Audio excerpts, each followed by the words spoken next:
السلام علیکم ناظرین، امید ہے کہ آپ لوگ خیریت سے ہوں گے۔ آج کی ویڈیو میں جس موضوع پر بات ہوگی وہ ہے روزانہ دہی کھانے کے فوائد۔ جس طرح ماہرین روزانہ ہمیں دودھ پینے کی تلقین کرتے ہیں، اسی طرح ماہرین کہتے ہیں کہ روزانہ دہی کھانا بھی لازمی ہے، کیونکہ دہی میں شامل غذائیت ہماری صحت کے لیے بہت اچھی ہوتی ہیں اور دہی کے کھانے سے ہمیں بہت سے طبی فوائد بھی ملتے ہیں۔ ماہرین کا کہنا ہے کہ دہی ایک پروبائیوٹک غذا ہوتی ہے جس میں بیکٹیریا سے لڑنے کی طاقت ہوتی ہے۔ دہی کے فوائد کی بات کی جائے تو دہی ہماری جلد کے لیے بہت اچھا ہوتا ہے۔ اس کے علاوہ یہ ہمارے نظام ہاضمہ کو بہتر کرتا ہے اور ہمارے بالوں کو مضبوط اور چمکدار بناتا ہے۔ ماہرین کہتے ہیں کہ چونکہ اب موسم گرما ہے، اگر روزانہ ہم اپنے کھانے میں دہی کا استعمال کریں تو ہم پانی کی کمی، متلی اور گرمی کے موسم کی وجہ سے ہونے والی دیگر بیماریوں سے بچ سکتے ہیں اور ساتھ میں خود کو تندرست بھی رکھ سکتے ہیں۔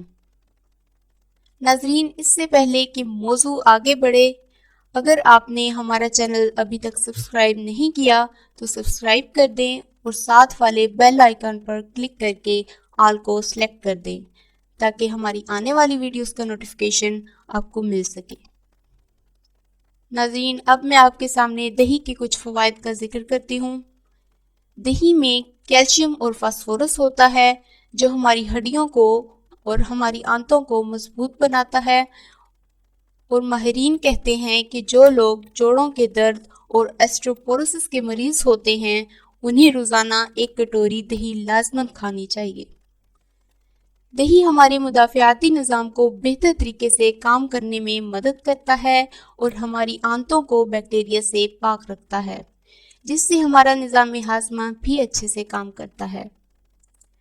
دہی میں پروٹین موجود ہوتے ہیں جو ہمارے بالوں اور جلد کے لیے بہت مفید ہوتے ہیں۔ دہی ہمارے بالوں کی خشکی کو ختم کرتا ہے جو کہ ایک قسم کا سر کا انفیکشن ہوتا ہے، اور دہی میں موجود لیکٹک ایسڈ میں اینٹی فنگل کی خصوصیات موجود ہوتی ہیں جو ہمارے سر کے انفیکشن کو ختم کر کے ہمارے بالوں کو خشکی سے پاک کر دیتے ہیں۔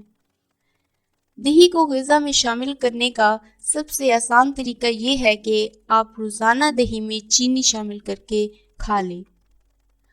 آپ دہی کی میٹھی یا نمک والی لسی بنا کر پی سکتے ہیں۔ آپ دہی میں مختلف قسم کے پھل ڈال کر کھا سکتے ہیں۔ آپ دہی کے نت نئے قسم کے رائتے بنا کر روزانہ اپنے دوپہر اور رات کے کھانے کے ساتھ کھا سکتے ہیں۔ دعاؤں میں یاد رکھیے گا۔ اللہ حافظ۔